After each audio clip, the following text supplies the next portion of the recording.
to the conversation for you every morning starting right at 10 on YouTube. We invite you to join us in the chat box. You can also be watching on Channel 45, that's Fox 10 Extra, as well as the Fox Local app. We've got some big stories to get to this morning. I'm also going to roll out our poll question. The Trump administration is now saying, this came out late yesterday, that if in fact we're headed to a government shutdown, some federal employees would be laid off or fired rather than just put into a furlough for however long that standoff might last. What do you think about this? 33% say it's the right move. The government is still spending way too much. 67% say it's the wrong move. Furlough them, don't fire them. You have a third option on here, which is it's a smart move. It's a negotiating move. Maybe it'll bring both sides together on a spending bill and get it done. So you can join the conversation on that. In the meantime, this story right here, here's the video in from the overnight hours.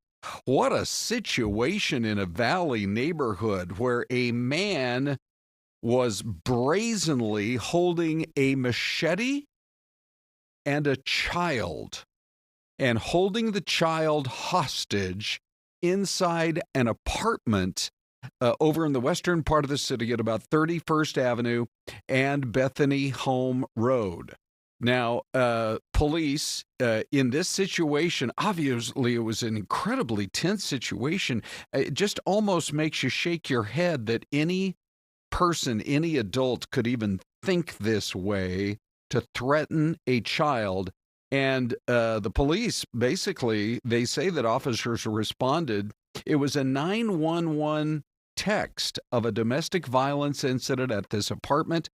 And police said the officers were informed by radio dispatch that the man was holding the toddler hostage with a machete. So officers, they say they tried everything they could to get the guy to release the child, but he refused to.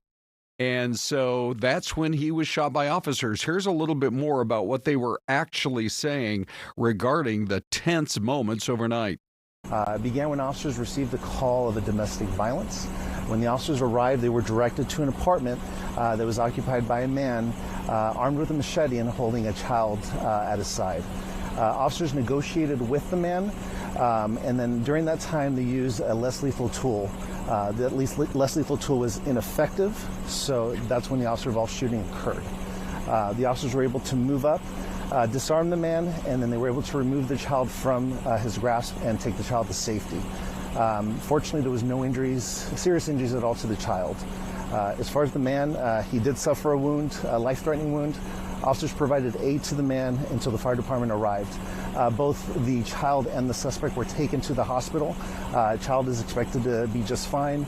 The suspect, however, is still receiving treatment with life-threatening injuries. Okay, so when you look at this situation, it's just hard to fathom exactly what if there were any other family members, if the mother of the child was right there nearby. It was described as a domestic violence situation. We still do not know the identity of the suspect. My understanding is they tried to go with less lethal means, but in the end, with the threat to officers' lives and to the direct threat of a child's life with a man with a machete. I can hardly believe I'm even saying those words. That was exactly where officers felt like they had to open fire, and the child came out of the situation okay. So that's another story of the violence in our city. And then check out this story that came in overnight. So that's the west side. Let's go east side. Check this story out. Sounds like a car crash, but there was a much more sinister situation unfolding, and here it is. So there are some pockets of the county out there in far east Mesa, beyond Mesa, not in the Mesa city limits, where if there's any type of criminal activity, the county sheriff's office responds because it's not within the city, it's out on those county islands. So out there at about the 202 and University, deputies responded to a report of a car crash. But when they got there, they discovered that one of the people in the car crash was suffering from a gunshot wound. They start piecing all of this together, and as that victim was rushed to the hospital, they learned that a second person also hit in the gunfire had arrived at the same hospital moments before. So trying to piece together exactly what happened here is obviously going to require some work on the part of sheriff's investigators, the deputies there. But from what we're told, they're working to piece together what happened and why these two people ended up, both of them shot, and whether or not the crash itself is how it is connected to two people shot. You get out there, the first thing you're thinking is, oh boy, we got a car crash right there at about the 202 and University. That's about the most eastern edge of the 202 freeway in that land between Mesa and Apache Junction. But we hope to be able to learn more about this. You got obviously multiple scenes, and at the same time, you've got two different people at the hospital. One was still in the car, and then the second person managed to get themselves to the hospital. Was there a second vehicle involved? Was there somebody who was maybe driving that second individual? A lot to sort through, but just another sign of a violent night. By the way, everybody, Syleste joins us well. Here she is. How are you doing? I'm doing great, buddy. How are you? Just great. Glad you're here. Hey, Syleste, the story that we covered earlier this week out of Guadalupe has taken a much, I guess, sadder turn than we originally knew. Yeah. And it's really shocking a lot of people. Matter of fact, you're going to hear, you've got friends and family members that are absolutely in shock. Do you remember that story from a couple of days ago? We told you about it. There had been a shooting in Guadalupe, which is a kind of a unique town. It's almost like the town where time stood still. Would that be a good way, do you think, Syleste, to kind of describe it? Yeah, and I think years ago they incorporated as a town. Otherwise, it would have been probably swallowed up by the city of Phoenix or Tempe. Mm-hmm. But they have their own mayor, they have their own council, they have their own fire department there that's and the sheriff's deputies are the ones who usually police it. Yes, and so it's interesting because you just have to go a few blocks from the city limits of Guadalupe, and you've got all these big new buildings and a lot of building and a lot of growth going on. And yet when you drive in there, it's just got this kind of old town, hometown feel that goes back in some cases for generations. But you can imagine friends and family dealing with the shock that a Lyft driver, think about this. You've got people who are trying to earn maybe some extra money, whether they drive full-time or part-time for a rideshare company. This Lyft driver was shot by his own passenger. Friends and family describing 51-year-old John Lucas as an avid tennis player, a all-around good guy, and a dog lover. Then they heard that he had been shot and killed, police say, by his passenger, now ID'd as 29-year-old Angel Lopez. Let's hear just a little bit more. Coupled with the needless and tragic underlying events that occurred here that resulted in the death of a person, the state is asking for a $1 million cash bond. I was shocked, just total shock. I could not believe that it happened. John was a person who was personality larger than life. Everyone that he met, he loved, he laughed with. If you needed something, he'd say, okay, let's go do it, or let me get it for you. John was in Rehoboth Beach for 4 or 5 years, and he's been gone another 4 or 5 years, and still people here are just devastated, just so upset. It's a horrific crime, and it's just a terrible, terrible loss. And we hope to learn more about it, but we're at least able to share. Look at that. You saw the victim there just holding his beloved little chihuahua. And, Syleste, I remember many years ago going on a job interview in New York City at one of the major TV news operations there. And I remember sitting with the news director at the time. By the way, there's the mugshot of the suspect. And he took me on a tour of the newsroom, and he said, crime is so bad here in New York that we actually will have multiple shootings to cover every single morning when we come in. And I thought, thank goodness it's not like that in Phoenix. Now, this was back in the 1980s. And now we're like that. I know, it's unfortunate, and it's heartbreaking, I think, for our firefighters and police officers as well, because they are tasked with protecting and caring for our community on these types of situations and cases, and then they have to go home to their families as well. It kind of in a really kind of ugly way. You look at the yesterday with the shooting in Dallas, Ron. Yes. You know, that man was a sniper. And look at what happened 2 weeks ago, in Utah.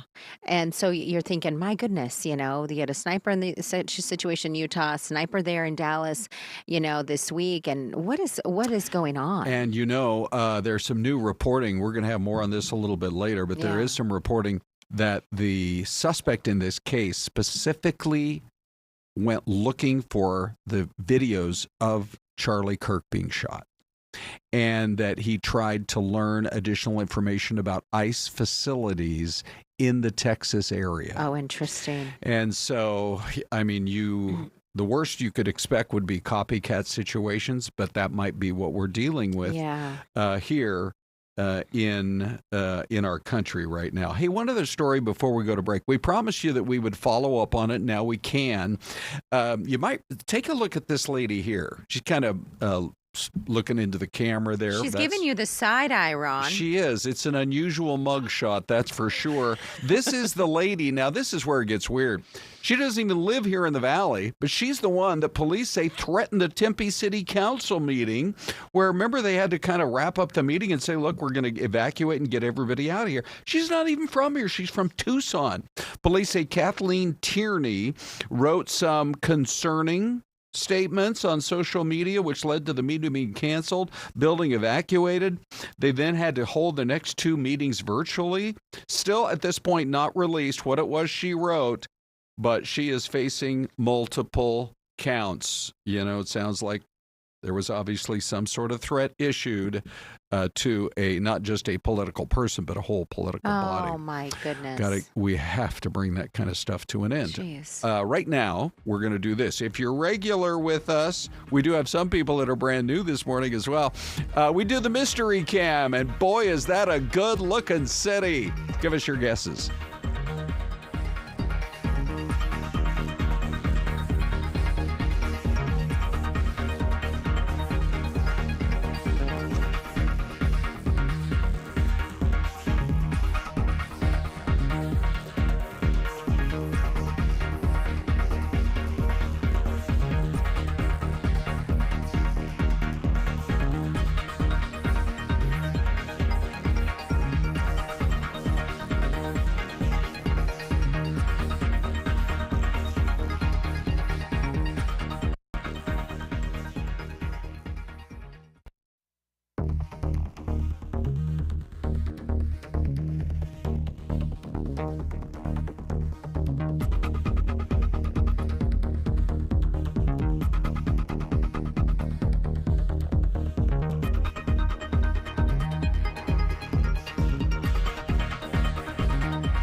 You know, way back when we started Fox 10 Talks, and it was 30 minutes, and it was in the world's smallest studio. I got to remind Big D, let's submit that to the Guinness Book of World Records, people.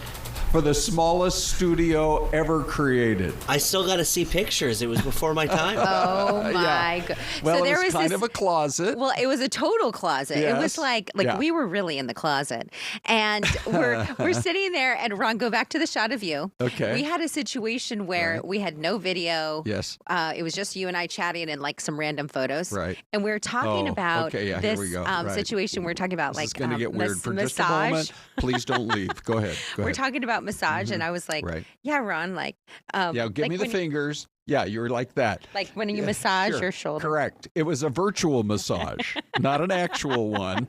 But yeah, it was crazy. It was fun, and we've it was been doing the show ever since. Well, and so many of you in the chat, you've been with us since the beginning, Yeah. and we just love that. It's been such an amazing community.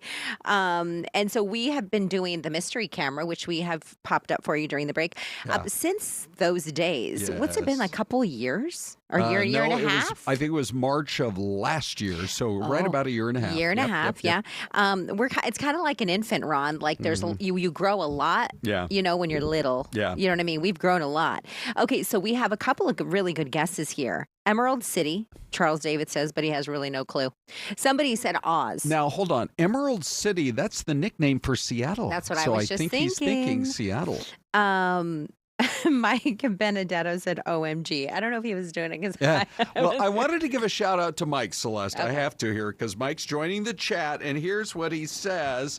He said, "Hey, just came in to see Ron. Haven't seen his face in Aw. years." Michael, you're the best. Welcome to the So friendliest chat great. online, buddy. And Husky Mom says, Celeste, y'all need to do an FTT time capsule. Oh, yeah. Go find some old tape somewhere. Yeah, like in the Oh, stacks. yes. You know, right? somewhere. Oh, wow. That'd Yeah. be awesome. Okay. So, anyway, welcome aboard, Mike. Oh, And Louis Gonzalez says, I've been here since way back then. yes, some of you guys have been there Yeah, right from the Louis. start. So amazing. Also, a big congratulations to Charles David, one of our, let's see if he's our number one commentator today. He's one of our top commentators every day. Yeah. Anyway, we just heard from him. He got his shirt. Oh, yes. I'm a Charles Fox 10 talker. David. We're gradually sending them out. There are Yes. more to come. And remember, you can register at any time if you haven't yet. I'm sure most of our regulars have. And we go to fox10phoenix.com/contest, right, yes. Dave? Okay. And we love a man with two first names. Charles David. Yes, It's like a for man in sure. a pink shirt. We love that too. Okay, so let's see what the answer is. Celeste, I think I'm going to go. By the way, there it is one more time. I think I recognize it just because of the one super duper tall building, but it's a unique framing. It looks like it's from several miles away. I believe that is Chi-Town. I'm going Oh, Chicago. How about you? I'm going to go with that building that has that big antenna. Okay. It seems like a very popular place. Okay. It's a big Big city. antenna. So what And do you go we with? have clouds in the distance. I'm going to go like Indianapolis. Was it the clouds that were the giveaway, Celeste? What do you say? Okay, here it is, and the Here it answer is. is Ron, Indianapolis. Chi-Town. Oh, it is Chicago. Oh. You know, Indianapolis has that same kind of feel from a distance, Yeah. where it's kind of flat, Yes. and then all of a sudden there is Boom. this, yeah. What I will say, Ron, okay, usually when you lose this game, then you're tasked with like buying the snacks. Correct. But the rules have changed today. When you win, you buy Oh, is the that snacks. right? Good. Can I change my guess to Indianapolis? All right. Thanks, everybody, for joining us. One of the big you. questions Celeste and I have both had over the last many months is we're getting the most unique-looking resort that Yes. has ever been built in the valley. They are going to build all these hotel rooms in almost like a semicircle, and all these rooms front onto an island where they're creating a huge stage, and there will Yes. be concerts Yeah. on the stage. And basically, you're getting like a ticket to a concert, and you also get to stay right at the hotel. It's the coolest concept. Oh, my goodness. Well, and also, is it the same hotel? I drive by the Loop 101.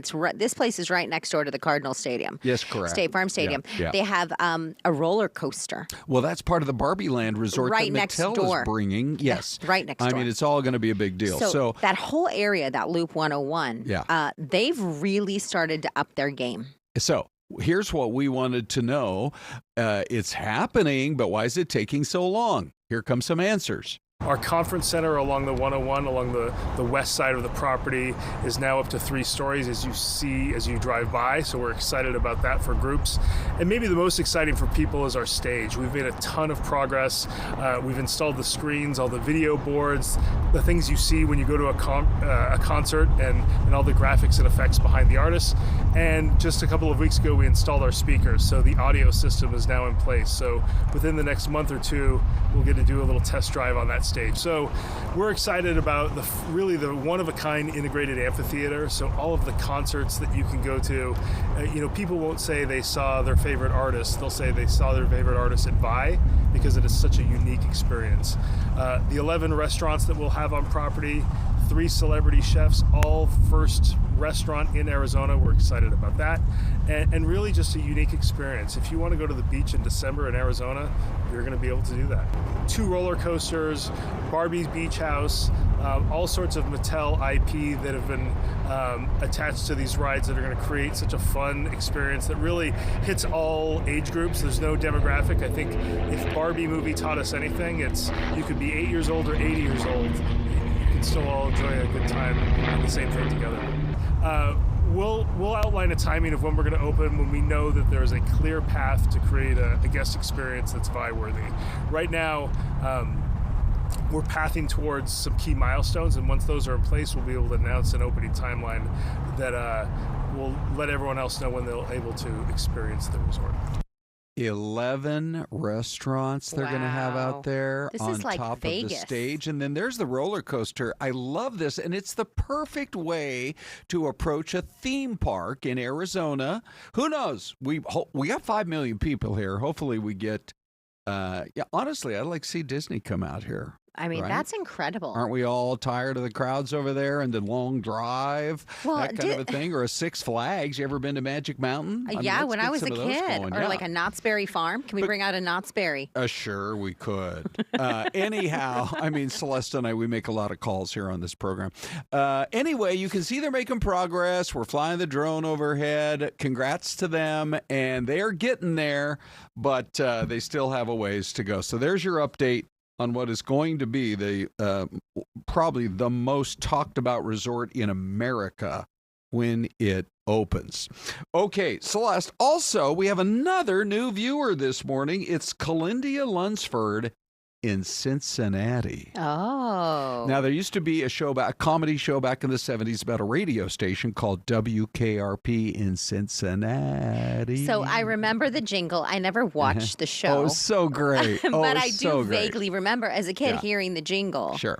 And seeing, wasn't it like a beautiful girl, blonde? Yeah, it was Lonnie Anderson. Yeah, she looked like Farrah Fawcett. Yeah, a few months ago. Right. Yeah, she was the superstar receptionist, I believe. Yes. And then the DJs it was great. But Calindia, welcome aboard. I'm Ron. She's Syleste. Hi, We're here every Calindia. day. We welcome you to the friendliest chat on the internet. Yes. And I love Cincinnati. Syleste, I knew I was going to love Cincinnati. Mm-hmm. I put it on my bucket list. Okay. You know, I like to go to various states. Mm-hmm. And I love the way it's built up into the hills there. They have a cool downtown.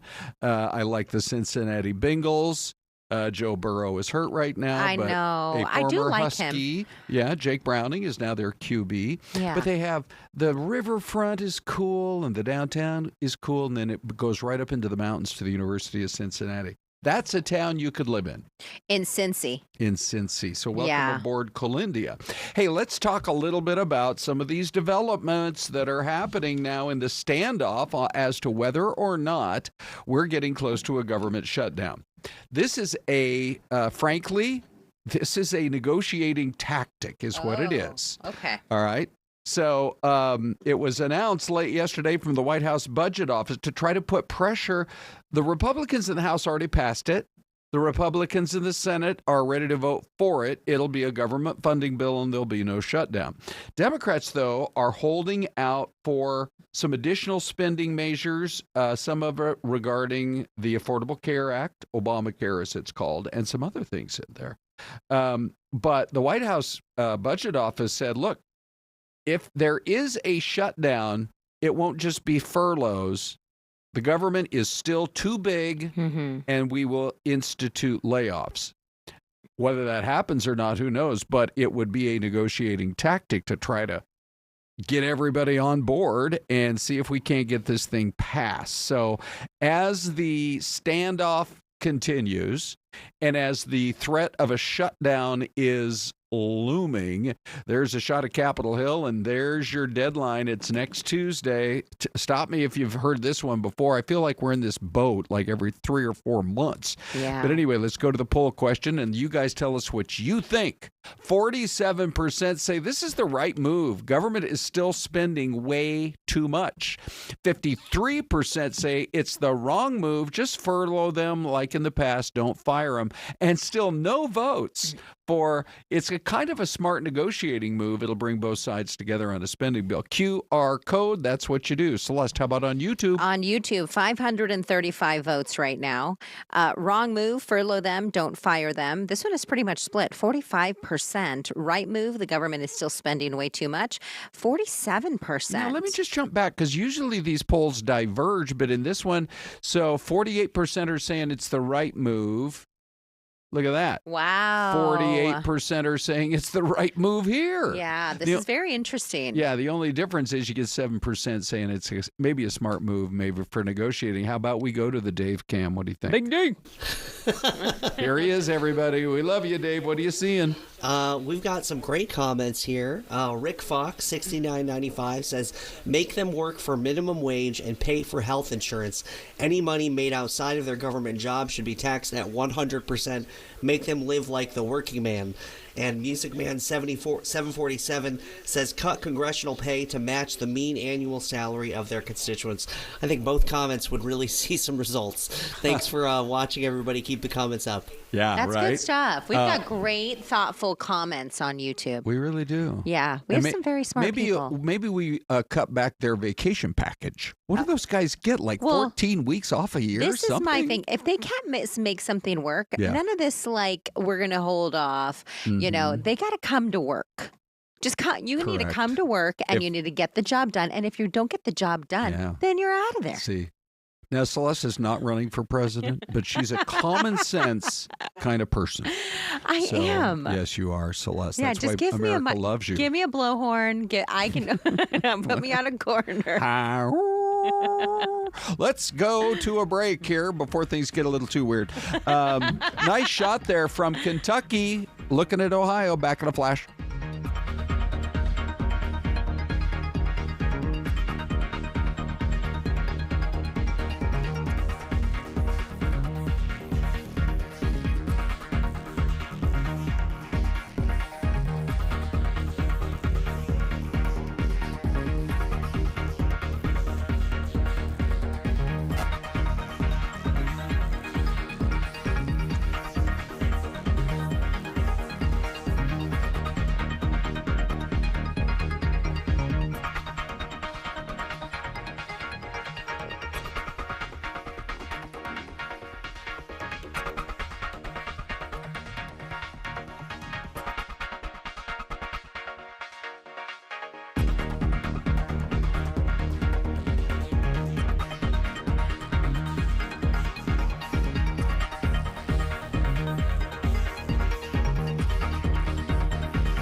Hey, everybody. Welcome back. It's Fox 10 Talks, 1030. Thank you, one and all, for all of our regular viewers, and we have a lot of new viewers joining us on YouTube today from all around the country. So there have been some, oh, by the way, that's a little preview of coming attraction. Yes, Did you that's see it right there? right. We're very excited It's to talk beautiful. about the new times, but a couple more stories, and then we're going to get right into it. So there has been quite a bit of new information coming in over the last 3 or 4 hours regarding that awful situation in Dallas yesterday. Turns out that the sniper who opened fire there at the Dallas ICE field office left behind a note saying that he wanted to stoke fear among ICE agents. The handwritten note said, hopefully this will give ICE agents real terror to think, is there a sniper with AP rounds on that roof? This is directly from a statement from Kash Patel. And they're also saying that the suspect, as you know, had put anti-ice on one of the shell casings, and that he, in the searching that he had done, one of the searches he looked for was Charlie Kirk shot videos, and that he had done that just in the last few days. So, the fear about copycat is, it's a real fear, and it's just really sad to see that we see something like this happening. There is another story on the national stage that I think a lot of people are going to be excited to hear about.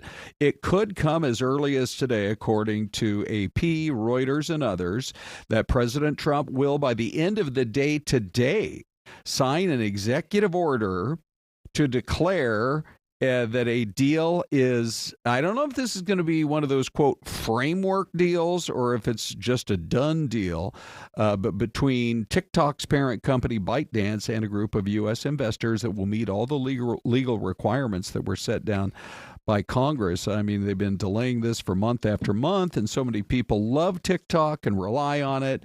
We'll see. We're going to keep a very close eye on the White House today. Celeste, I'm so excited to have Jennifer in with I us am today. too. Ladies and gentlemen, here she is, Jennifer Goldberg. Hi. Good morning. Hi, Good to Jennifer. see you. Good morning. I'm so glad to be here. Thank you for coming into our streaming studio. I think you're a first-time guest for us here, right? I am. Yeah. It's wonderful to be here. Good. Well, I've been reading the Phoenix New Times since I was old enough to read. Oh, wonderful. Yeah, Thanks. Wow. so got at Good. ASU as a student at Cronkite on the main campus. They were always inside and around buildings and things like that. So good articles. Oh, wonderful. Thank yeah, you. yeah. I was. Yeah. Good Well, stuff. and a little bit later, I'm going to reveal my favorite all-time New Times article. Okay. Wow. And even cover, but that's coming up later.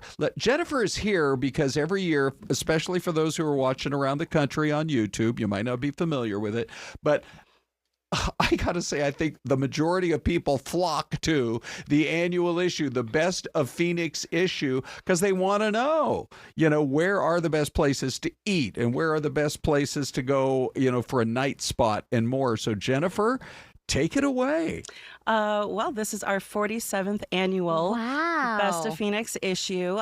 This year's theme is Destination Phoenix. And I started thinking about, we have millions of visitors every year for spring training and conventions and everything. And they're excited to come here. They're excited that they look up, what is good to do? Where's good to eat? Yeah. And I think when we live here, we stop being excited about the place that we live in. But this is a global destination. Yeah. We just have tops in museums and shopping and restaurants. And so I want us, the residents of Phoenix, to be as excited about Phoenix as visitors are. Yeah, That that's is a big. really I great know. point. And being around for so many years, your organization, the New Times, you guys have your pulse on what's happening. And I think, you can look up on Yelp or TripAdvisor or something like that. But when it comes to goods and services, I feel like you have your pulse on it and you guys are hip. Yeah, let's hear about it. Goods and services. Well, first I want to say that we have 500 categories this year, in addition to about another 100 Reader's Choice picks, because we always want to know what the readers think. But 500 categories is the most since 2007. Wow. And we have almost 100 goods and services. So if you are looking for a place to get a knife sharpened, if you are looking for gag gifts, if you are looking for the best antique mall. We have just anything and everything, and you're going to find it in Best of Phoenix. I don't mean to get religious here, but it's almost like the Bible for visitors. The good news. And for the locals, too. And for the locals. I mean, it is such a great reference. Okay, so goods and services, that's a big one. What about nightlife? What are you going to tell us there? Well, okay, so this year we have, some categories we have every year. Best pizza, best bar. We like to switch it up and have new stuff every year. So this year, because it's the hip cocktail right now, we do have best espresso martini. Ooh, okay. We've got, best karaoke. We've got, oh gosh, you know what? It's just been occupying my brain for months. Yes, right, and, sure. and now I'm in front of lights and a camera. Yeah. But we've got best music venues like small, medium, large. Really? Any names come to mind on some of them, for example? So best place to see like a stadium show, like a big show. Okay, yes. Phoenix Arena downtown, just down the PHX, street. Yes, right. Best espresso martini. The person who did this one did a lot of research. He was like, I still have some more places to go. Yeah, I'm sure he was. I'm sure he. Yeah, he took that burden on, and he decided Elefante in Scottsdale for the best espresso martini. Okay. And just things like that. And how has nightlife kind of changed over the years? I feel like, years ago it was like in Scottsdale, but we've It's grown spread so out, much yeah. now. There's definitely a diversity in terms of locations. I also think in the past couple years, the bar scene, the cocktail scene has just become so elevated that we do a lot more relating to, cocktail bars, bartenders, things like that. How about La Vida? Loca. So that relates to the Latino culture in Bring it, Phoenix, Jennifer. Bring it. which is just Poppin'. such a crucial part of living in Phoenix. So it's a lot of things related to restaurants. I think we've got best Mexican restaurant Bacanora, Oh, yeah. James Beard Award winner. So I interviewed him not that long ago, and he was telling me about how he used to go to Nogales, learned how to cook from his grandmother. And so you have so many James Beard Award winners here in the Valley It's as amazing. well. It's really cool. I remember reading a piece from a national writer a couple of years ago, and she said, Phoenix, of all places, apparently has a lot of really good restaurants. Of all places. Come on. Yes. Yeah. Like people who've never been here think we're a desert wasteland. Do you know We got what? 5 Do you million remember her people. name? Because we need to send her, mail her an edition of the Phoenix that's a really New Times. good idea. Okay, let's go to food and drink, kind of in the same mode. Oh, I would say possibly our most popular section and also our biggest one. New for this year, we separated between best hamburgers and best smash burgers. Oh, let's talk about it. Okay. Because there are different schools of thought. Okay, on what do you got? What do you got? So best hamburgers, the one and only Harvey's Weinberger. Near Camelback and 16th, a perennial favorite in the Valley. And then for best smash burgers, this new place that is taking over the Valley, Bad Jimmy's. We were live there not too long ago. You hear a lot of talk about it. We love Bad Jimmy's, and it's a Jennifer, quick question from we have a very active chat. Oh, that's great. On YouTube, and so we said, hey, do you have any questions for Jennifer? Halaquita, she says, for how long has the New Times published the Best of Phoenix? Did you say 47 years? 47 years. So I believe that the first one would have been 1978. Okay. Wow. So we're heading slowly but surely towards 50. Yeah, oh my that's gosh, exciting. It's so great. So Okay, the let's go smash to the burgers, next one yeah. here. Oh, hold on. Now, I've lost control. So, Ronnie. Yeah. We have an issue. We're going to bring an engineer in here. Dave, So let's call how long an have you been at the engineer in. Phoenix New Times, Jennifer? I've been at the New Times. It'll be 10 years in February. Wow. And this is my 8th time doing Best of Phoenix. And, I'm just like you. I remember being in college and thinking to myself, it's Best of Phoenix Day. Yeah. I got to go to a newsstand and find it. And I never, ever, ever even dreamed that I would be in charge of Best of Phoenix one day. So this is literally, it's a dream come true for me. Did you go to ASU? I did go to ASU. Yeah. Bring it, girl. Yeah. Bring it. Give me some of that. There we go. Yes. Tell us, we've kind of lost the visual control, Okay. but tell us more. Well, I want to say, publicly, this is the result of effort, months and months and effort of months and months of effort. We all get that. From all departments. We wouldn't have anything. We wouldn't have any space to write if sales didn't sell their butt off. We had 24 writers writing this. Just working on this stuff, and then you're kind of heading up the whole project now. Yeah. But That's I mean, exciting. a team of 24 writers. This is a huge output from everyone, business and circulation and production. Our art director, who just made a beautiful, beautiful product. Yeah. So it really, we're all kind of like, right now. I have to tell you that it was, I feel like the New Phoenix New Times is known for a number of different things. Tell me first why you're laughing. Well, I feel like everyone has very strong opinions about Phoenix New Times, both positive and negative, and we love that. Well, I feel like, because if you're not one way or the other, you're a little too lukewarm. Exactly. In my personal opinion. And why be lukewarm? Just to be exciting your way. Mm-hmm. But I think you all have great interviews. Of course, you have the best of New Times, and I think that's fabulous. You guys come out with it all the time. 46th year, you said. Seventh. 47th. You have great, insightful interviews. You guys have some good interviews, and sometimes they're a little salty, but that's what you want. You guys want somebody who's going to ask the hard questions and ask questions that all of you at home want as well. And the other thing is, this is something I did in college too. When I was hard on for money in college, I would look at the back and I'd go, "Can I sell my platelets?" Because there's ads in the back of Phoenix New Times that how much you can get to sell your platelets if you needed to. I never got to that point, but I did think about it. And I feel like you guys serve a really unique audience, and you have been so successful for so many years for a lot of different reasons. So congratulations. Thank you. We appreciate that. While we're waiting for them to get some stuff back up, do you have a favorite spot that you frequent in the Valley? Either coffee, restaurant, something like that? I mean, you know so many different hot spots. Oh gosh, I have many. Let's see, trying to base them on some of this year's winners. I believe we wrote Best Neighborhood Bar, Casey Moore's. Okay. Oyster in House. Tempe. Perennial favorite. I've been going there since college. We write about places like Japanese Friendship Garden. Ooh. A place to just kind of find your zen. I think we picked Best Attraction gift shop. What's that?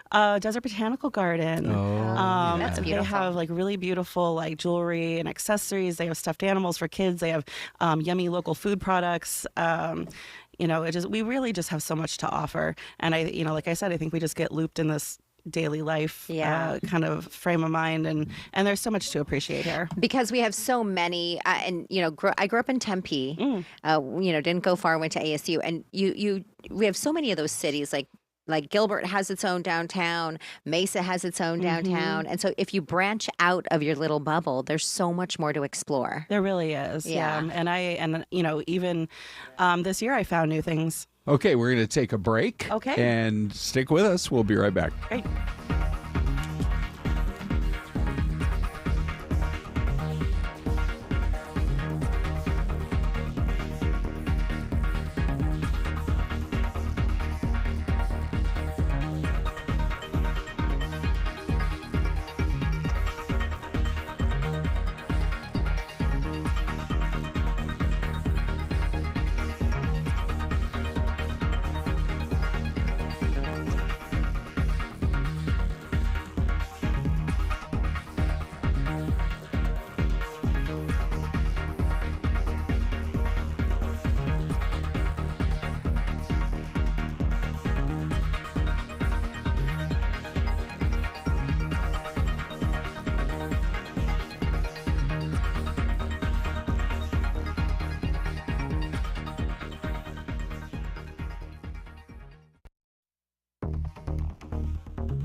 10 Talks, and now we have Jennifer as our additional guest host. I can take them off if you want. I just like them. No, it's good. It's good. It's like you're doing a radio show. That's how I feel every day. So you had more comments in the chat box, Celeste? We have another question from the chat box for Jennifer. If you're just joining us, by the way, Jennifer is with the Phoenix New Times, and they have a new launch of some spectacular spots around the valley to check out. So we have a question in the chat box, and RLS Vids, who today is our number one chatter right now, has a crown next to his name, says favorite cocktail bar. Oh, well, our pick this year is Tell Your Friends, which is a speakeasy underneath the Americano in North Scottsdale, and it is just this gorgeous, swanky, luxurious cocktail bar, velvet chairs, mirrored walls, just amazing cocktails. They have their own food menu, but you can also order from the Americano downstairs, and they'll bring it downstairs. It's fantastic, and that is our pick. I think it's... Go ahead, Celeste. I was just going to say the whole speakeasy concept has really taken off. Huge. That's like a new generation for cocktail bars right now. One of the reasons I wanted Jennifer to stick around, we had booked 15 minutes, but I'm like, can we get 5 more minutes of your time? Were you trying to ask her if we're the best of Phoenix? Who's the best streaming show now?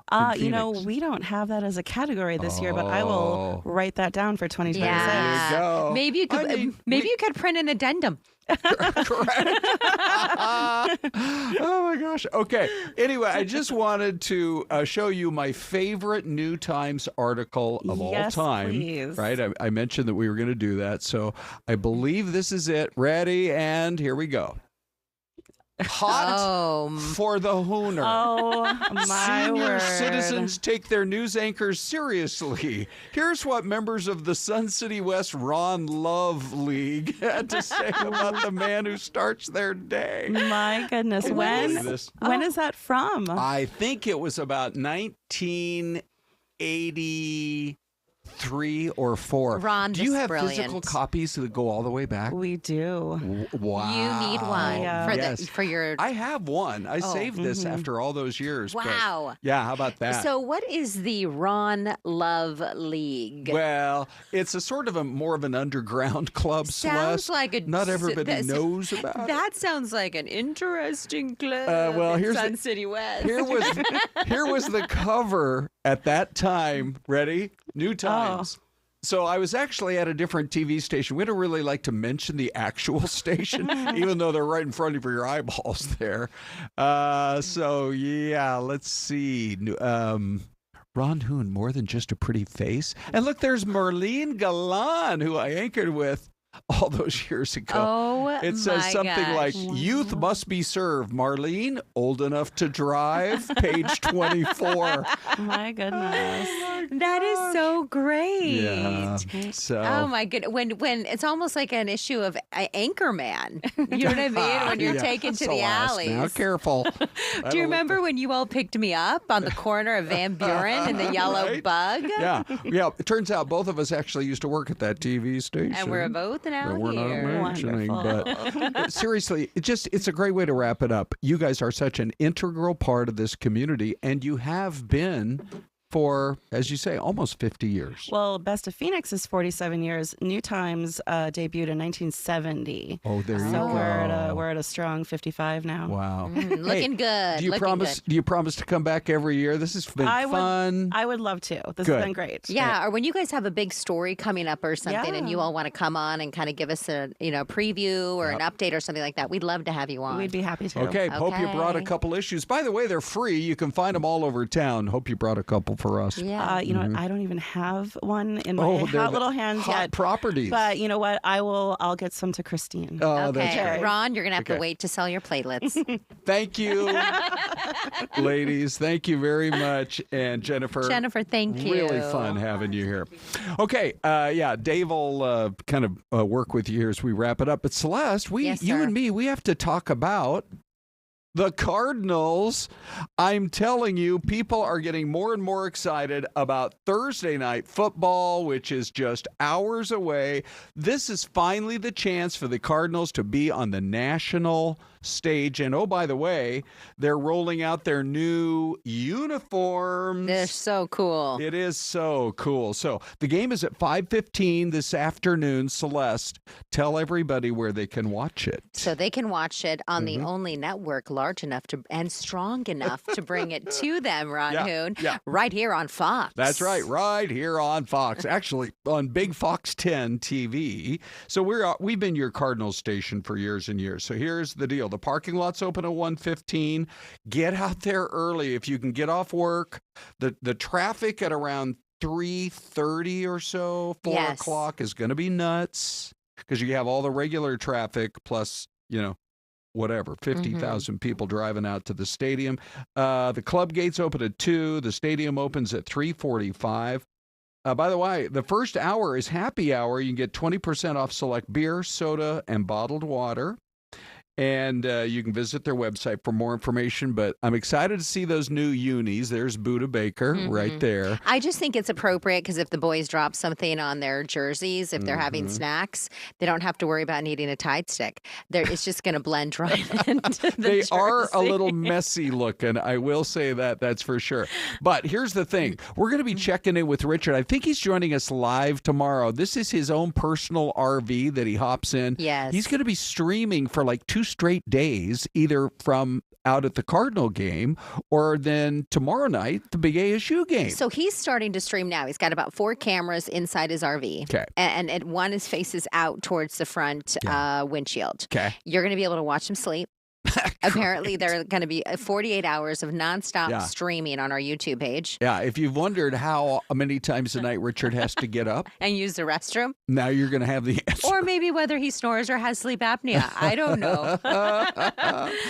Okay. But he's leaving at halftime from the Cardinals game today. Okay. He's going to drive then to Tempe at Southern and Mill. He's going to park it at a restaurant there. Great. And then when it comes time, he's going to drive to the stadium at Arizona State University at Mountain America. Yep. And he'll sleep there, wake up tomorrow, and celebrate and tailgate for that game. Wow. Okay, so there's Richard. We're going to be hanging with him tomorrow here on Fox 10 Talks. But in general, are you feeling good about the game tonight? Oh, my gosh. I really am. I am.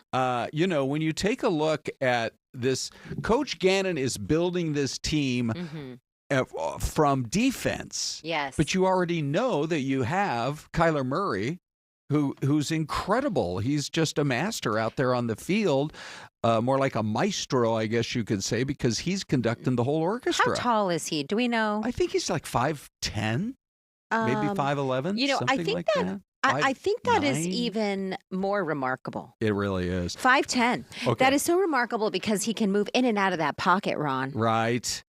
Yeah, you know what I mean? He really does. And he can see over those big linemen. And I just love the fact that it's national.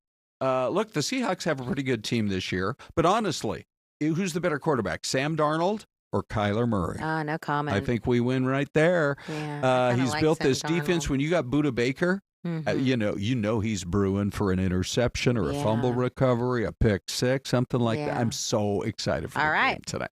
Okay, a couple of more things that we wanted to talk about before we wrap it up and send it on over to Ty and Anita.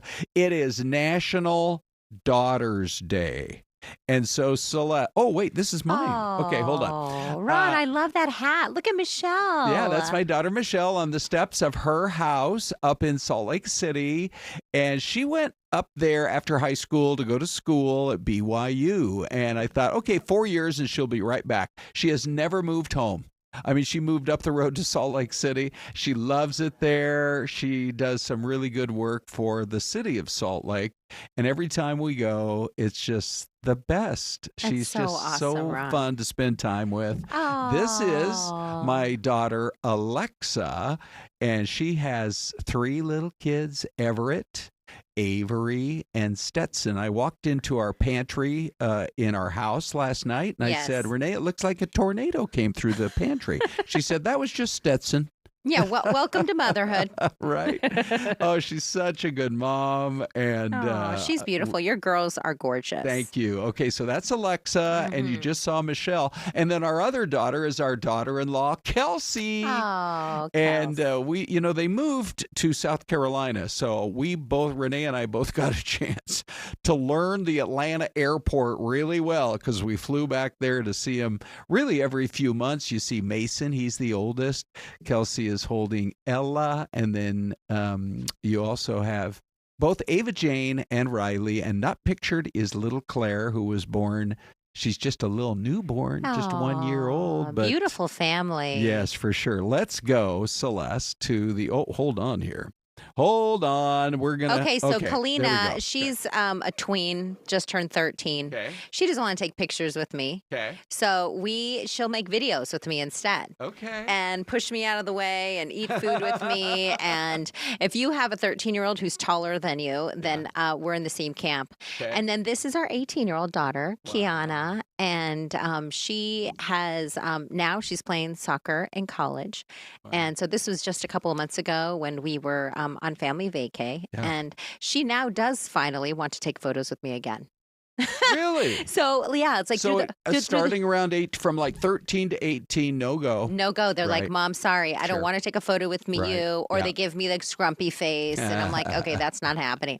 But finally, she wants to take photos with me. It's just changed in like the last 6 months. It's a beautiful thing. Well, you can go to Syleste Fox 10. Or Hooner Fox 10 on the gram, and you can see more pictures and photos. We'll post a bunch today too. I love my girls. We love our girls. Yes, that's we for do. sure. And to all of you who are watching, happy Daughter's Day to them as well. So we got a couple of minutes left. What's the longest flight that you think you've ever been on? Because they've just announced this might be the longest flight in the world. Okay. It's being called the world's longest flight. It's going to launch in December. It's China Eastern Airlines. You would not think there would be big demand, but it's going to go from Buenos Aires, Argentina to Shanghai, and it includes a 2-hour layover in New Zealand, I think just to get out and stretch your legs. Between the 2-hour layover and the rest of the flight time, we're talking about 29 hours.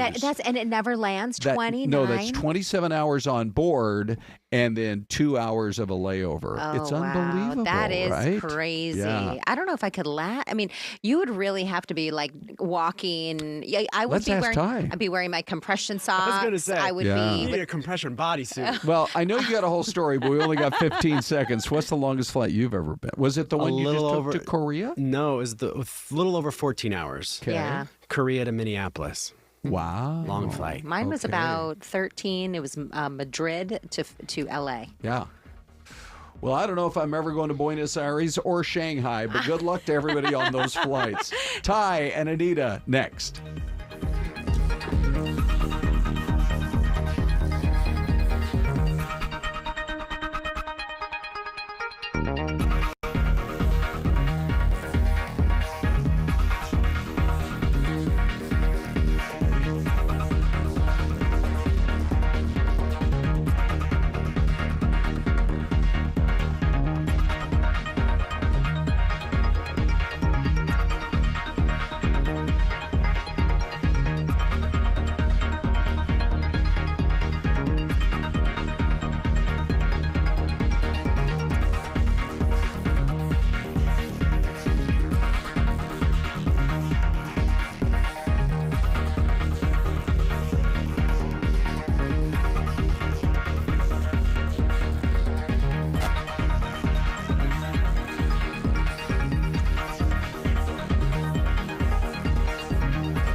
continue things rolling right here on Fox and Talks at 11 o'clock with Ty and Anita. Hi. Hopefully you are having a nice Thursday so far.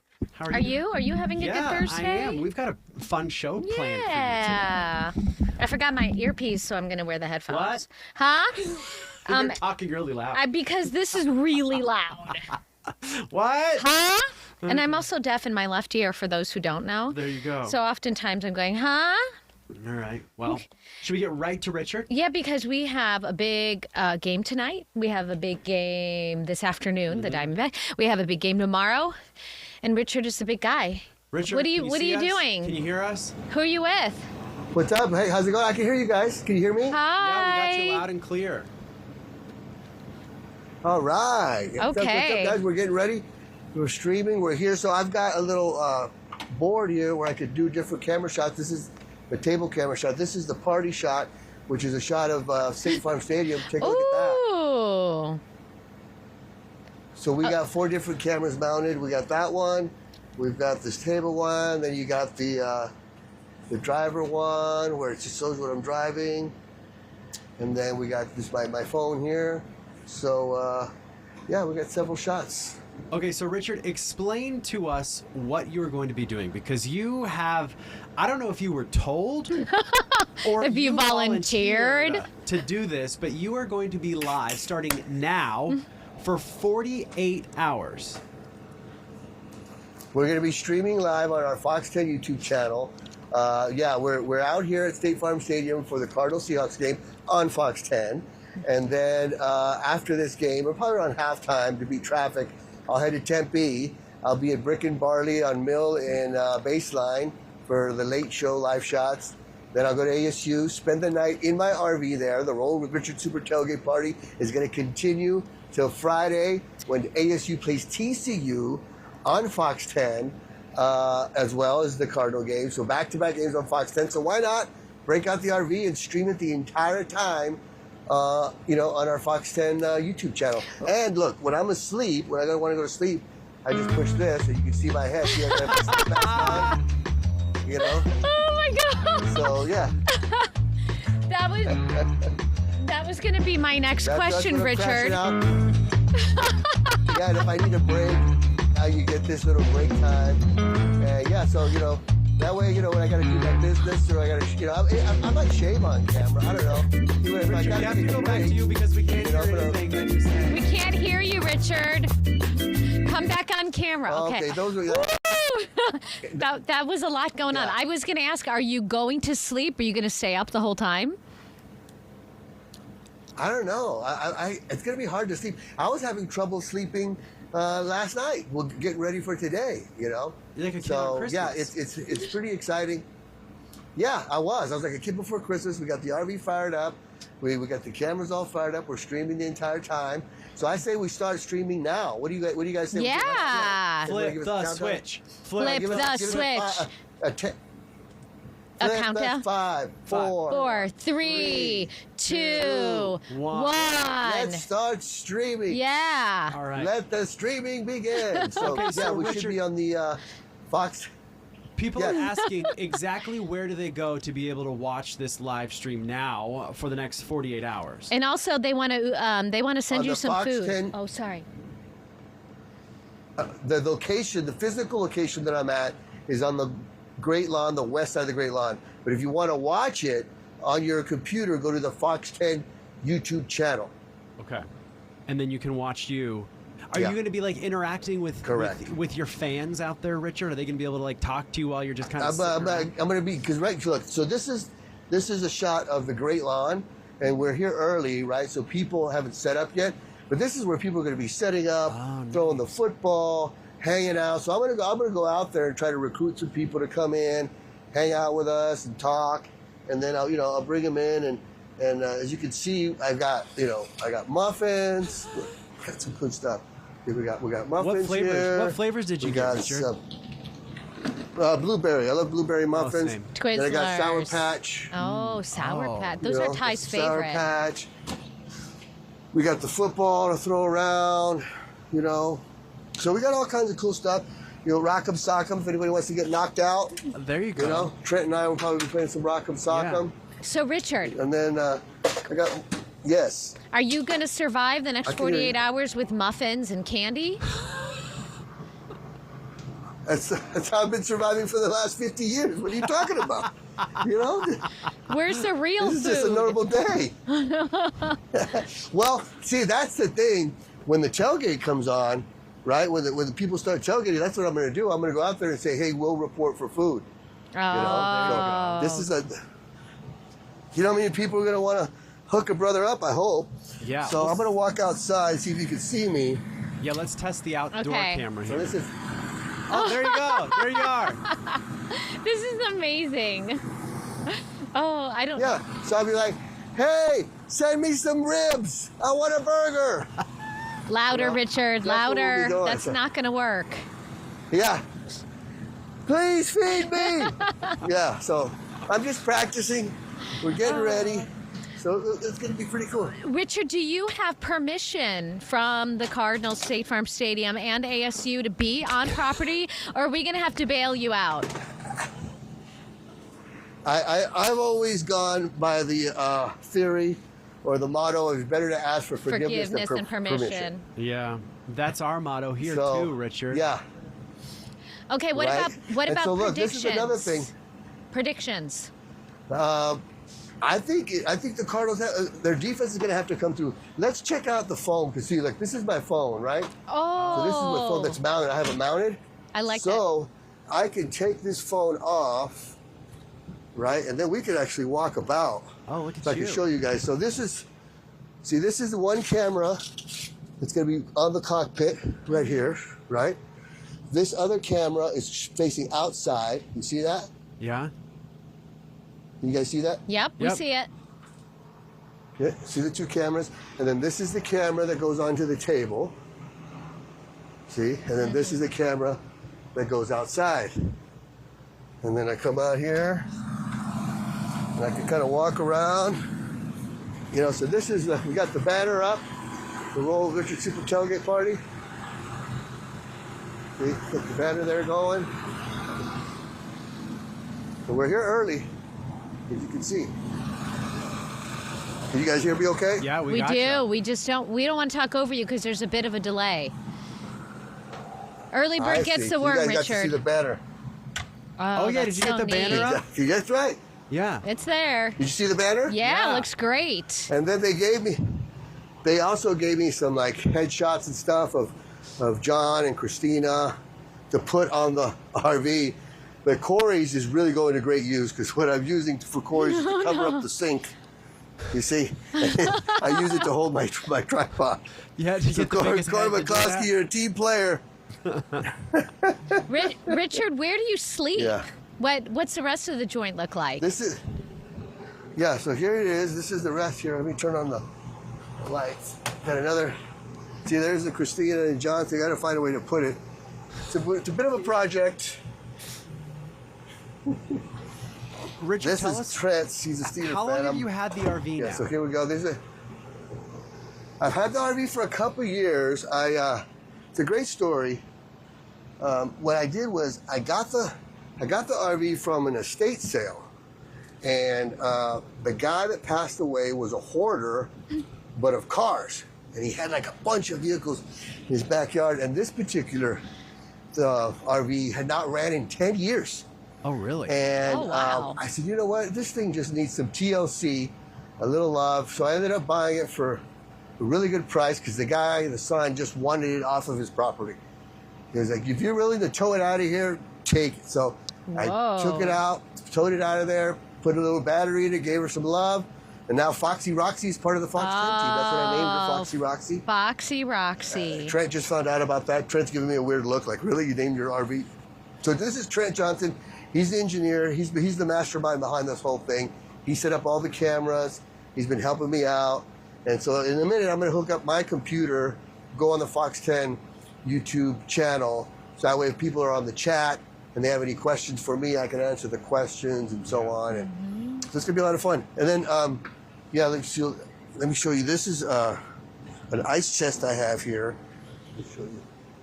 This thing's cool. You showed this off in the morning show. Yeah, you saw it, right? Yeah, so here it is. But show it off down for here because she didn't see. So look, Anita, this is an ice chest. Right, you open it up and you can put your ice in there. Okay. But it blows out AC. Is that your AC unit? It's like an air conditioner. No, I got an AC unit there. I got an AC unit here. I got the AC from the front, and then I got another AC in the back bedroom as well. Oh, so we got 3 AC units going. Now, Richard, So, you did yeah, we're mention gonna make sure we're during the morning show that Foxy Roxy had a little incident not too long ago. Uh-oh. Is she okay? several incidents. Several. She's a trooper, I tell you. Yeah, we had a fire. We had a bit of a fire. The fridge caught fire, and it kind of burnt the outside. But see, that's what the beautiful thing about the banner is. The banner covers up it's the covering part where the it was on damage. fire. Yeah, yeah. And then, do you remember when the whole catalytic converter craze was going on, and people were trying to steal catalytic? I caught a guy trying to solve the catalytic converter to this thing. Off of Foxy So I Roxy? ran out, I shoot him away. Foxy Roxy, yeah. I felt so Poor violated. Foxy. She's seen some things in her life. I hasn't know. she? Poor Roxy. It's not over yet. Wait Yeah, till she's tonight. been through a lot. Okay. She's a fighter. Yeah, She's a she's like, I fighter. survived all that for this? Richard, we had a question. I can't find it. But someone was asking how long you've been doing sports. We have got about 1:13 before we have to take a break. I've been doing sports since I was 9 years old in my bedroom. I would have the football cards out. Let's say Seahawks, Cardinals, and I'd be doing the play-by-play by myself. My older sister, Patsy, would come into my room looking for her brush, and she'd grab my microphone, which was her brush, and look at me and go, "You're a dork." So, yeah, I've been doing that since I was 9. But actually in the business since 1997. Wow. Started out in Midland, Odessa, Texas, went to El Paso, got here in 2003, and I'm like a stray cat, Fox 10 fed that's never going to go away. I love it. And you just recently received a really big honor, too. Congratulations. Yeah, thank you. I got inducted into the Silver Circle, which is 25 years in the business, and it was really neat time because I had my Fox 10 family there, Justin Lum, Brad Gass, Corey Goodwin, Mark Mowich were all there, and then I had the Saenz family there. So we had 2 tables, and of course we were the loudest group. It was a lot of fun. I bet. All right, well, Richard, thank you so much for taking the time to talk to us. And again, there is the separate stream. If you want to keep hanging out with Richard, there's a separate stream, and we put it in the chat, so you can go watch him.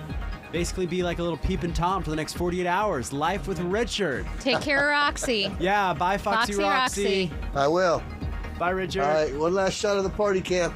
All right, have a good one.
Welcome back. We have a very special guest. We always love when 10 from KNIX hangs out with us. How exciting. We're not quite sure which camera to look at because there's a lot. Every day they add a camera. Yeah, there's like more cameras. Every day they add a camera. I just realized I was wearing my badge. So good to be here. It's so fun to see you in person. Yeah, in the real 3D world. It's great. Tim is very tall, y'all. If you listen to KNIX or watch, no, it's good. It's good. You're a big guy. You're a big guy.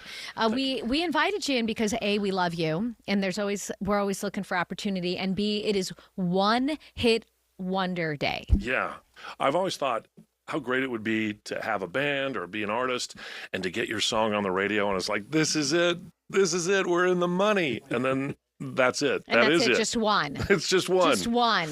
Yeah. And they've been around. I mean, I started listening to the radio in the 70s. And so every decade there are signature songs that just become the one-hit wonders of those decades. I'm throwing out a question. Oh, already. Okay. Well, if you all have a favorite, one-hit wonder, and then you had something you wanted. No, I just wanted to say that because right now you're at 102.5, which is a country music station. Yep. But your career, you have spanned all sorts of genres, right? Yes. Pop music, hard rock music. I tell people that my career, they actually invented the scan button on the radio for my career. So my mom could find what station I was on next. She's like, well, where is he? Yeah. But We're getting so many comments. We love Tim. Love that radio station. Hi, Tim. We love Tim. Hold on. Let's get there's your close-up cam. Okay. That one. Yeah. Hey, Tim from Louis. Charles says, Tim, I've never seen Tim through camera. So it's very exciting. This is it. This is my big You've been breakout. doing radio for how long then? I want to tell you something. Oh, that's our... Do we need to evacuate? Should we evacuate? That's the... Is it me? I don't know. I don't know. we don't know. Hold on. We're getting an alarm. We're going to see if we need to evacuate or not. Do you want to hold? I'm talking until they tell us to go. It was well timed because I... Oh, we are evacuating. Sorry. We're evacuating. Okay, then.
All right, well, we're back. And seriously, that is how you make $1 million. It's the easiest thing in the world. Never had anything easier. Oh, gosh, you're going to come back.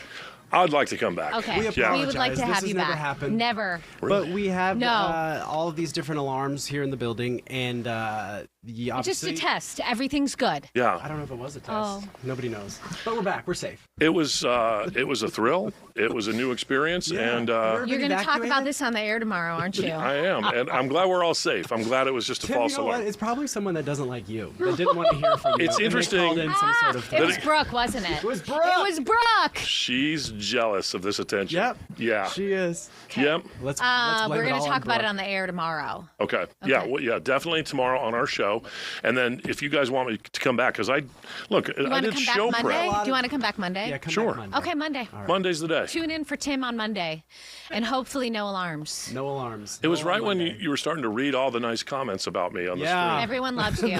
And then Brooke was like, hold the fire alarm.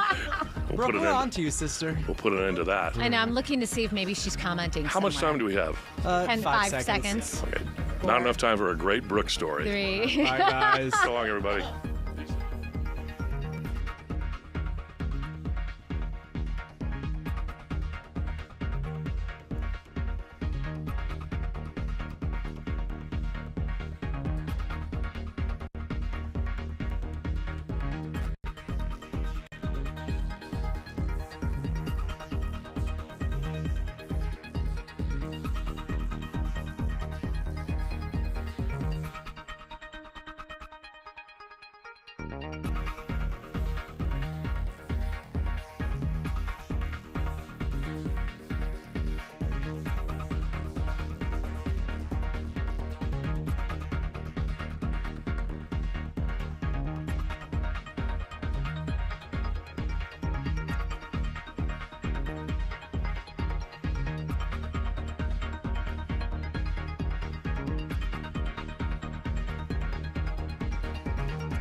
Okay. Hi.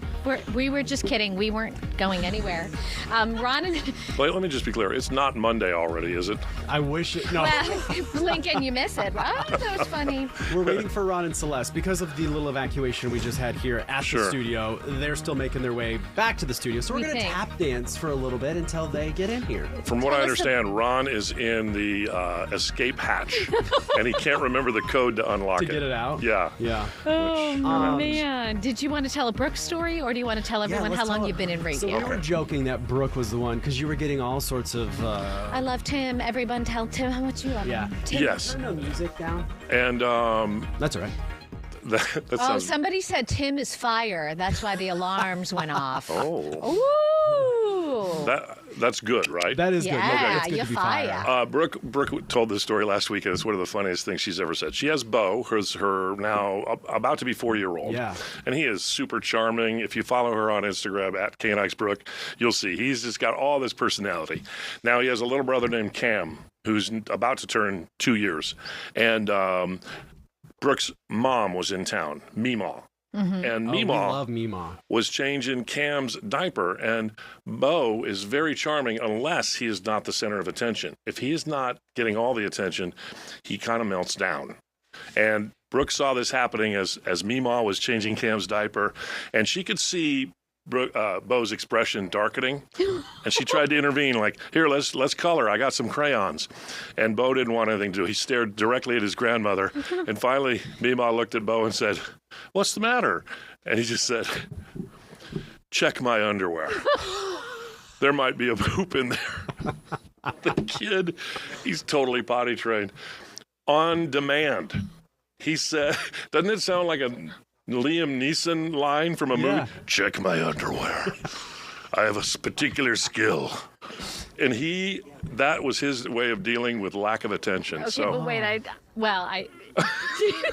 So I want to Did he poop his pants? Yes, he did. He said, check my underwear. There might be a poop in there. And there was. And I just thought. Poor Meemaw. No, poor Meemaw.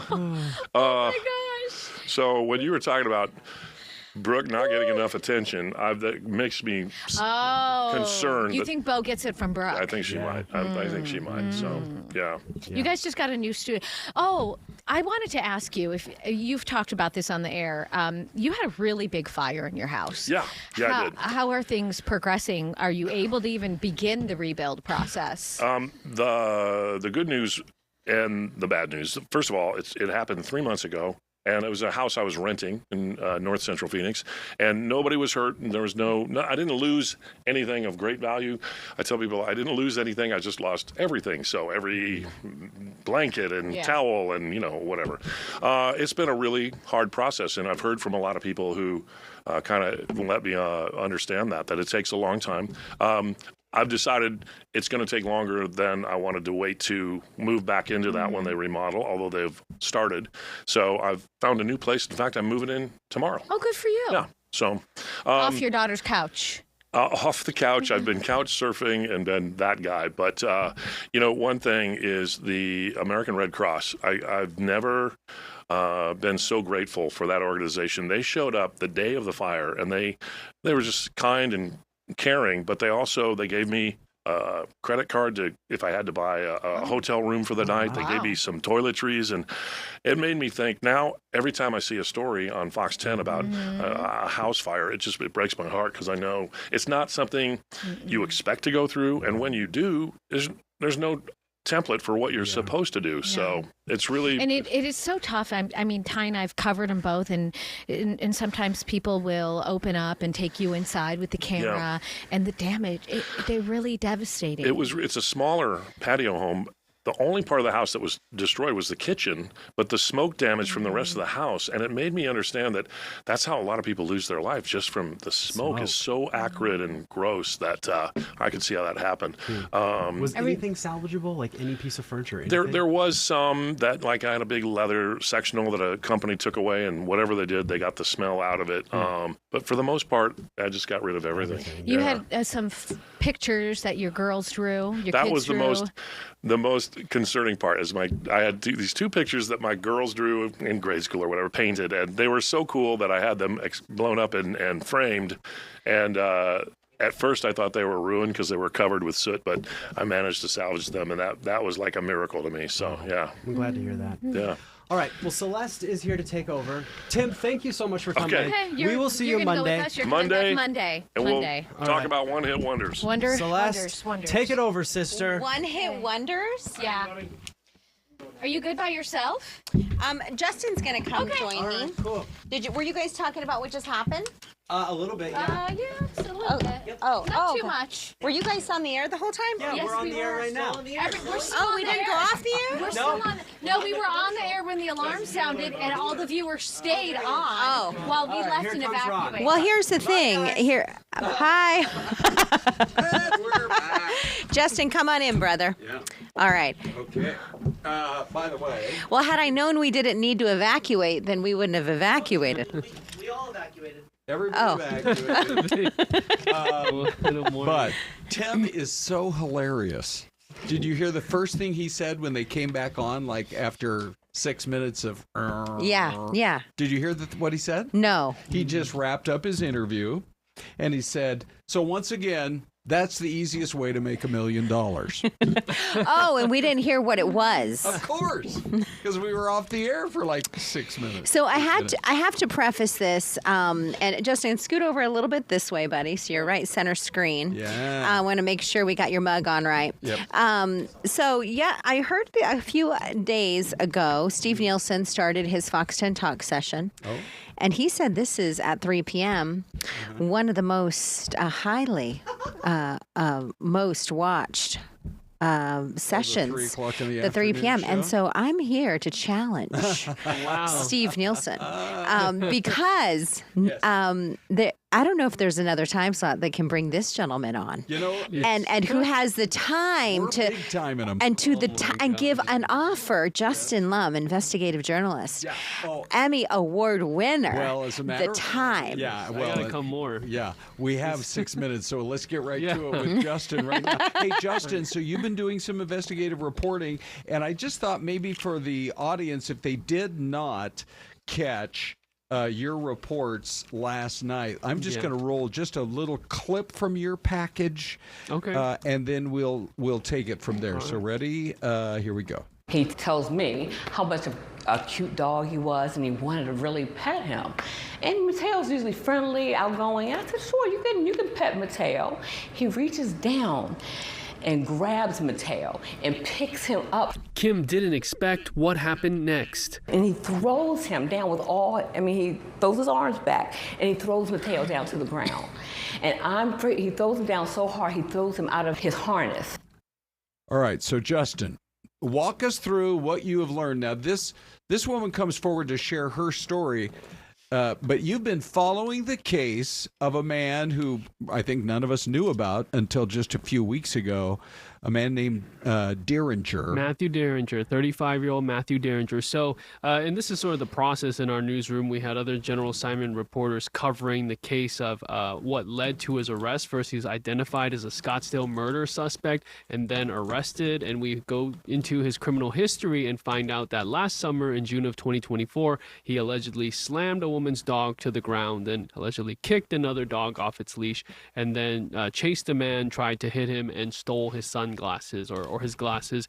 At the end of the day, he pled guilty to theft and was placed on probation leading up to that murder in Scottsdale that we've reported on early September of 2025. So why was he placed on probation? Why were the charges for animal cruelty not filed? So we reached out to the Maricopa County Attorney's Office, and they say that there was no proof of injury. And so this is where it gets interesting. As you just heard from Kim Shed, there were medical records that showed that her dog was injured. He did have back pain and a traumatic injury, and she did have to put him down just a few months later. He was 14 years old. It was traumatizing for her as well. As a man who says, I want to pet your dog, he's so cute, all of a sudden throws that dog down. We know about his criminal history in Colorado, where he killed and mutilated 2 dogs and was convicted for animal cruelty, served 18 months or was sentenced to 18 months in prison there. So that animal cruelty history has been there since 2020. And so we are peeling back the layers, trying to find out where the gaps are in the system. And with the probation issue, he wasn't even found. No one can find because he's homeless and has no residence.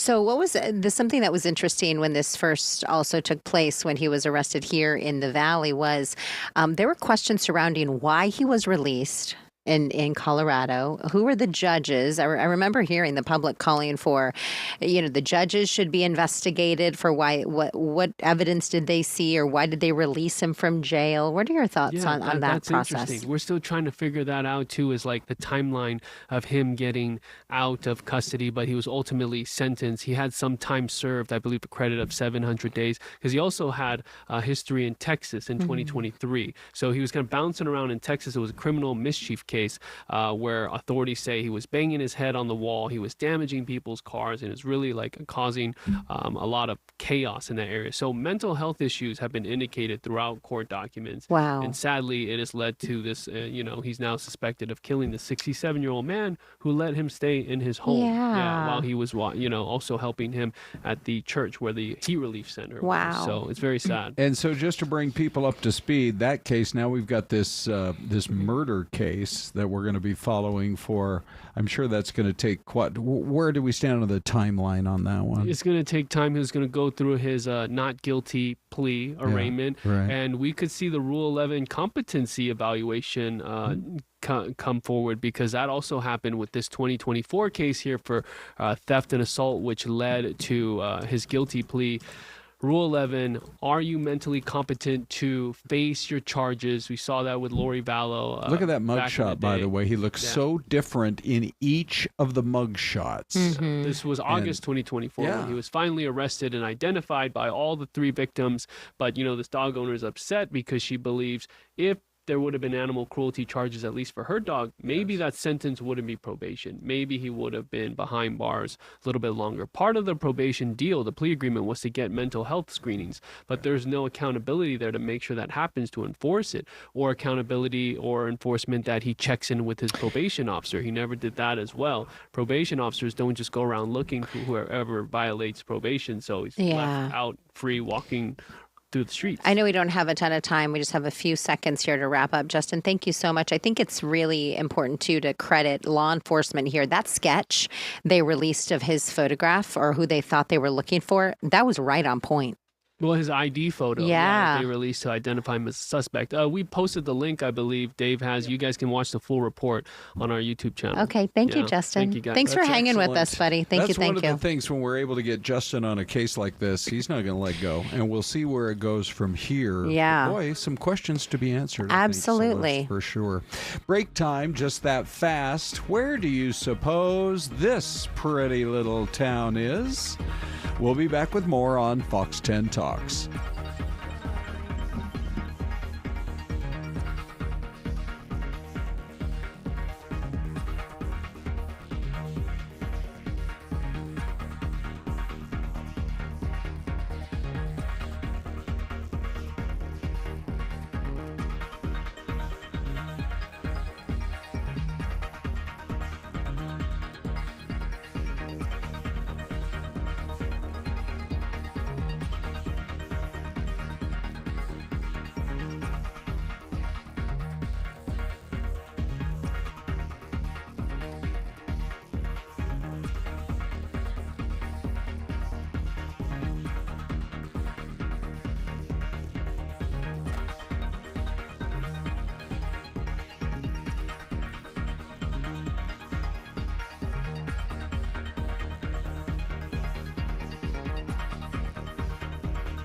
Hey, everybody. Welcome back.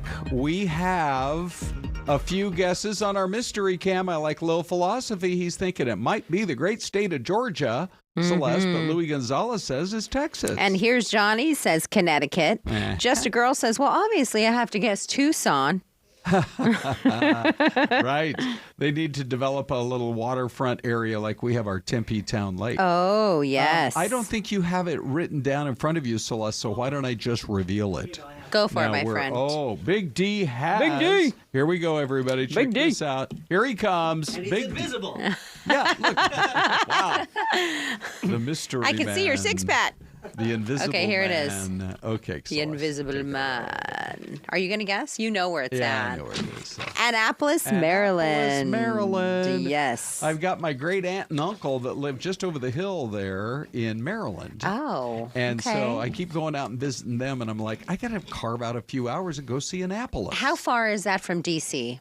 To Annapolis? A little over an hour, I would say, with traffic. Because Baltimore, a lot of times when people want to get into D.C., they'll fly into Baltimore. Oh, that's a way better way to go. Yeah. The BWI airport. Thank you. Best kept secret. That's right. Plus better deals on rental cars. Just saying. Okay, so we are excited to squeeze 4 people into our 3-shot. 4 Ready? people, 1 Here we steak. go. Ron? Oh, look at that. Celeste, nice. Cheers. Okay. It's restaurant week, or does it start now? Are we already in it? When does it start? We're in it. Okay, so come right up to that microphone. This is Chef Brian Ogden and Kaylee Keeney.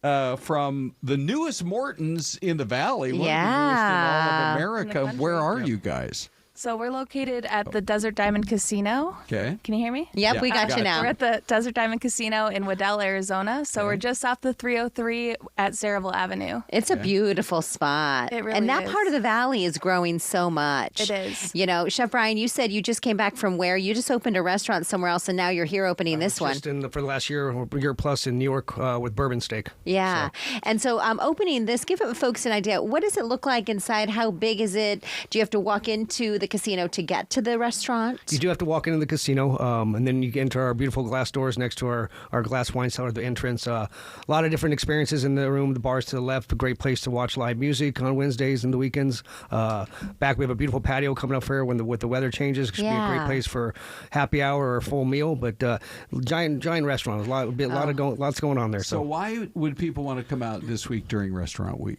It's such a great time, especially if you have never been to Morton's before, to check out our menu. Okay. It's a 3-course menu. It's $55. There are some enhancements available as well. Wow. Is this an idea of the 3-course menu items? This is a great spread. Okay. The menu offers some of our Morton's classic recipes as well as brand new recipes to our menu and seasonal dishes as well. That's amazing. The guests get to choose from one starter, an entree, an accompaniment, and then a dessert. You could also add in a few of our signature butters if you like. Now, butters. You guys are so well known for your high quality steaks. But if you didn't come in on restaurant week, give us an idea what kind of a value we're looking at. If you were to have ordered those things off the traditional menu instead of $55, you'd probably be looking more at what? About $125 for our check it's almost like a average. 2-for-1 if you go for a date. Right. 100%. Yeah, that's amazing. There isn't a better time to come. Okay, let's enjoy get back steak. to those butters, Chef Brian. Tell me more about the butters. We have a few different ones to choose from. We have our truffle butter, our blue butter, our garlic butter, or that's one of our signatures, and then our collab butter. Oh, nice. I bet that is probably what brings a lot of people in, right? It's those little things that make your place so unique. Yeah. They definitely take it over the top, yeah. So tell us a little bit more about what you brought in here. That is a great looking piece of steak. So today we brought a couple different items. One of our starters, this is our Wagyu dumplings with sesame and green onion. And then in the middle there, that's our 8-ounce filet with gratin potatoes. And then for dessert, creme brulee. And what's this, an appetizer right here? That's a starter, correct. Yeah, that looks delicious. So, Chef Brian, what's your go-to when you're there? Like, let's say you're working and you're after a long day, you're like, I'm going to get myself a steak. Like, what's your choice of a meal? I'm a ribeye guy. I love ribeye. Oh, so yeah. that's There my are go-to lots for of me. flavor in that Yeah. cut, right? Yeah. What is the key to, whether it's people watching on the grill or at home in the kitchen, what is the key to getting getting it just right? it's very important to always temper your steaks. So take those out about 30 minutes or so before you're going to cook them, so it cooks evenly, and that reduces the amount of gray area. So you have one nice temperature all the way through. Also very hot. We use a broiler there at Morton, so very hot broiler, which gets a nice crust on the steak and good caramelization. Yeah. And then resting your meat, of course. So when you say temper, you mean letting it sit out on the counter and coming to room temperature. Correct. So that the entire steak is one temperature before you start to cook it. Correct. Yeah, and then it all cooks nicely. Nice and evenly. Yeah, okay. Okay, so what else should we know about Restaurant Week? Because there are a lot of places that are participating. There are a lot of places participating, but it's the perfect time to go to a steakhouse particularly. Yes. You can go anywhere and get dinner for $55. You can't always go to a steakhouse and get it for $55. And a brand new one at that. Yes. I think you guys have a really unique location as well. You mentioned kind of the patio. Mm-hmm. There's something about and you're off the Loop 303 and Saraville. There's something about that part of the valley as you're looking off towards the White Tank Mountains, and those sunsets are just beautiful. Exactly. It's wild that the valley has grown so much. I remember Morton's down by the Biltmore for a long time, but now you guys are out in the West Valley. So congratulations, that's a big deal. Thank you very much. How many tables are out there on that patio? What does that look like? We have about 12 tables on our patio. It's absolutely beautiful. You get a nice view of the mountains. It is temperature controlled as well. So we have misters, we have heaters when it gets to be a little bit chillier. And not only that, but we also have live music 5 days of the week. And we play that over the house speakers. So you don't necessarily have to be in the lounge to enjoy that live music. Well, if you need a live DJ, I know a man. Yeah, man, I rocked the 70s. Name the AM radio station. I probably worked there. All right, you guys, it's our pleasure to have you in, and what a beautiful spread. And how long does Restaurant Week last? So it goes through this Sunday, the 28th. I do also just briefly want to mention that holidays are coming up, and we have a really beautiful private event space. So please think ahead.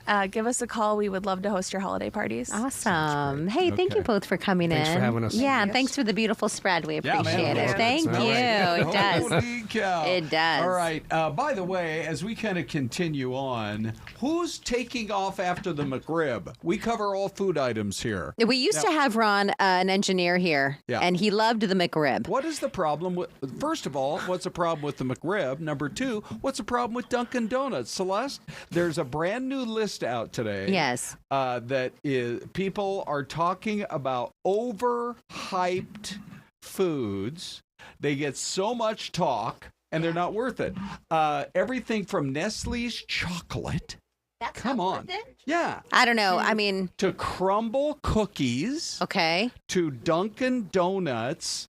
To the McRib. Any thoughts on any of these, Celeste? You know what? I think that's a bum survey, or whoever's saying that. Right? I'm not on par with that, because you just have to go with what you like. Like, this is the Dubai chocolate, I think, what they're showing with the pistachio and the whole thing. Yes. Yeah, the Dubai chocolate. That's one of them on the list. Okay, that's what they're making right there. That's one of the things. You know, but there's a lot of people, they like the McRib, I will tell you. I remember chatting with this engineer. He's now since retired. Okay.